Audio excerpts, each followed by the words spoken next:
poni ot ham bor ekan. Bu ot o'zi Buxorodan kelgan deyapti. Luzi ekan laqabi. Bu biya hisoblanadi. Bitta bolasi ham bor ekan. 2018-yilda tug'ilgan ekan. Albatta chiroyli ot ekan. Qarang, oq, rangi qora. Asta-sekin mana shu o'zimiz Surxondaryo viloyatida ham shu poni otlar ham ko'payyapti. Bundan tashqari o'sha yosh bolalarni sayr qildirish uchun ham foydalaniladi. Bu ot juda ham yuvosh ot. Ikkinchidan minish ham oson. Xullas yosh bolalarni o'rgatish uchun zo'r ekan bu. Misol uchun bu shunchaki ko'rgazma emas, haqiqatan ham bu foydali ot ekan. Bu otni o'rganish uchun yoshlarni mana shunday o'rganamiz. Qarang, yuvoshgina hech.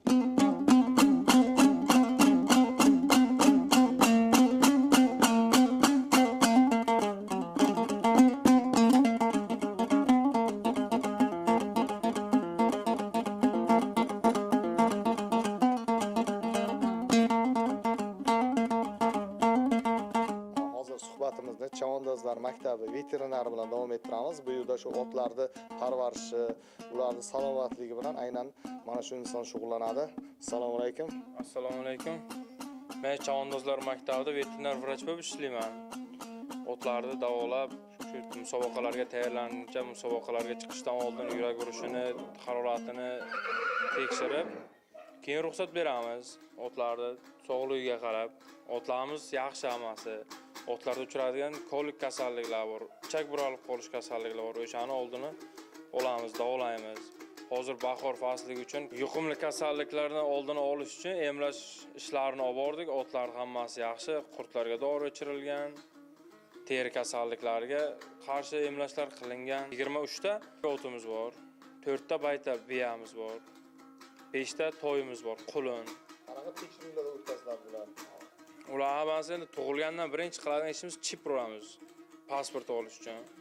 Pasportga chip urilgandan keyin emlashlar pasportga urilib ketadi. Birinchi yoshlikda emlash qurtga qilinadi. Bahorga, toylarga asosan. Katta otlarga shu kolikka oldini olish uchun, qorason kasalliklari uchraydi otlarda. Kolikka qarshi muolaja qilinadi. Kolikka qarshi kolik bo'lgandan keyin asosan faqat og'riq qoldiruvchi baralgin bilan davolaymiz. Bu ratsionni tushuntirib bering qani, bir kunda nima narsalar beradi, qanday vitamin narsalar beriladi? Ertalabki soat 6 da sabzi bilan arpa beriladi. Soat 8 larda beda xashagi beriladi. O'nlarda suv tutiladi soat o'nlarda. 12 da keyin arpa bilan kepak beriladi. 2 larda xashagi beriladi. 4 larda yana suv berilib, kechki 6 larda arpasi bilan sabzi yana beriladi. Necha soat mashg'ulot o'tkazadi bir kunda o'zi? Tushdan keyin shu 4-3 salqin vaqtlar o'tkaziladi mashg'ulot. 1 soat, yarim soat, 2 soatgacha boriladi mashg'ulot. Uloqchi otlar 2 soatgacha. Sakradigan sportivniy otlar 40 minut, yarim soat ishlanadi. Qarang, o'sha sabzi nima uchun beriladi? Sabzda vitamin bu ko'p vitaminlar ko'pligi sababli otlarni suyagini o'stiradi, suyagini mustahkam qilish uchun sabzi ko'proq beriladi. Yozda issiq paytlar qanday bo'ladi parvarishi yoki sovuqda? Alohida parvarish talab qiladigan otlar bormi yo hammasi qanday zotli otlar bor? Bu yerda ana qora bayir zotlar bor, aqal tekin bor, ganover zoti bor Rossiyani. Bular qanaqa parvarishlanadi? Masalan, issiq paytda yo qish paytida? Alohida parvarish talab qilinadimi? Issiq vaqtda mana otxonalarimizga ular ventilyatorlar o'rnatilgan. Salqin qilib shamol haydab turadi. Qishda julana bor, katta jullari bor, jullab qanroqqa ustini yopib qo'yamiz. Cho'miltiriladimi? Yozda cho'miltiriladi. Cho'miltiriladigan joylarimiz bor. Qarang, bu hamma ot cho'miltiriladimi yo shu chetda issiqxona otlar cho'miltiriladi? Yo'q, hamma otlar cho'miltiriladi. Buni zarari yo'q-a? Zarari yo'q. Yo'q, zarari yo'q. Foydasi bo'lsa bor, zarari yo'q.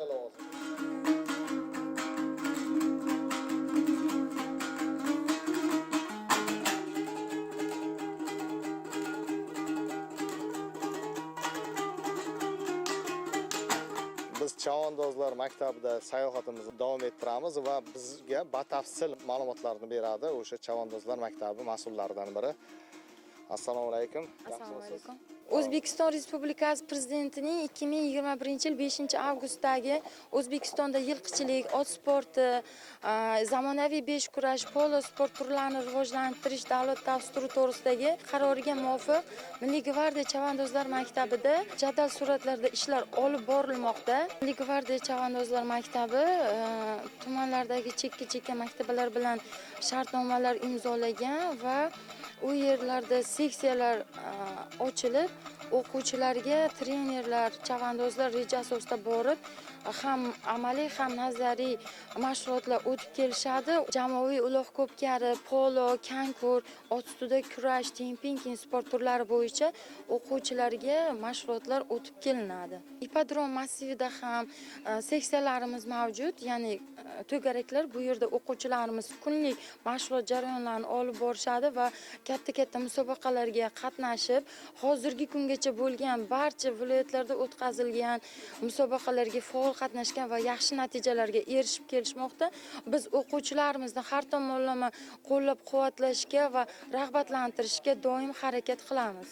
Bundan tashqari havaskorlar ham kelib bu yerda mashg'ulotlar bo'ladimi? Qanday bo'ladi tartibi? Havaskorlar kelganda ham bemalol trener chavandozlarga uchrashadi. Otga qiziquvchi yoshlar kelib, otlarda sayr qilish imkoniyati yaratilgan. Ko'pmi endi qiziquvchilar? Juda ham ko'p. Otga qiziquvchi yoshlar juda ham hozir ko'payib bormoqda. Ayniqsa maktablarga borganimizdan keyin ular ko'ryapti otga qiziquvchi yoshlar. U yoqdan tashqari bu yoqqa ham kelib shug'ullanishga harakat qilib, juda ham qiziqish katta bildiryapti.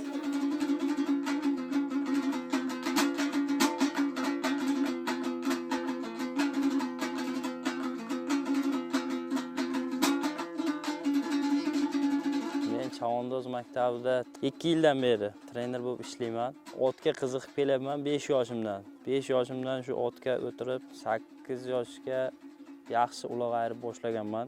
Ko'p karlarga shu Tojikiston shu yoqlarga borib kelyapmiz. Gerakil degan otimiz bor.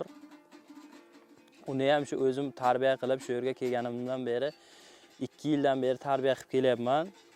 Shu borgan joyiga, qayerga rayonlarga borgan bo'lsa, hamma joyga ayirib kelyapti. Shu o'zim minib tarbiya qilib kelyapman.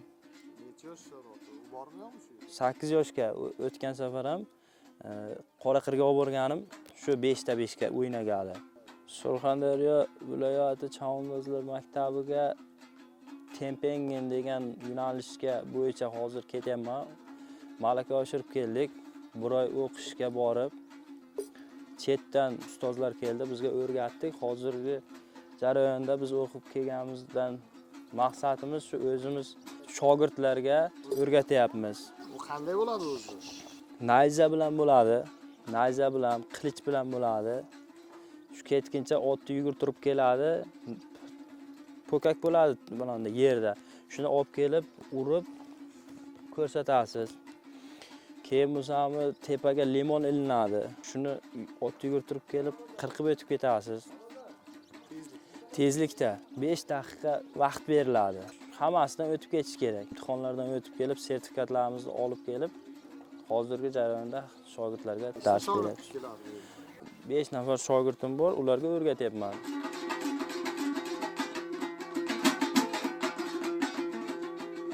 Bu asosan polo sport turi musobaqalariga, poyga sport turi musobaqalariga, yaqinda konkur sport turi musobaqalariga ham o'zini kuchi yetarli darajada bo'lsa, olib o'tmoqdamiz. O'zini yoshi 4 yoshda bo'lishdan qat'iy nazar bu 7 yoshli, 8 yoshli otlarda kuchini olgan. O'zini kuchi o'ziga sig'maydi. O'shaning uchun tez chopqir otimiz. Bu kuniga 2 mahal, 3 mahal chiqishga ham bemalol chido beriladi-da. Bu kuniga 3 kilometr, 4 kilometr masofani yugurib o'tadi. Ot sport maydoni borligini 2022-yil bahorda bilganman. Bu yerga dadam olib kelganligi tufayli 1-2 marta darslarga qatnashib, qiziqib borganman.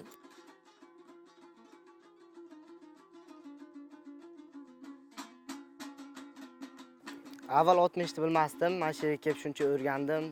Mashg'ulot jarayonlarini olib boryapmiz. Yoshim 16da, 10-sinfda o'qiyman. Maktabdan tashqari ot sporti bilan shug'ullanaman. Bu otim bilan Qashqadaryo, Samarqand, shu viloyatlarga borib musobaqaga chiqqanmiz. Yaqinda o'zimizda musobaqa bo'ldi Qashqadaryoda. Ot sporti konkur yo'nalishi bo'yicha 3-o'rinda oldik.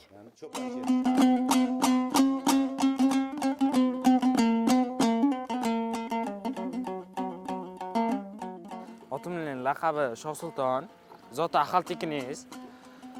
Turkmaniston zoti hisoblanib, yosh 4 yoshda otxonamizga 2023-yil kirib kelgan. Hozirda bu ot poyga sport turi yo'nalishi, polo sport turi yo'nalishlari bo'yicha trenirovka qildirmoqdamiz.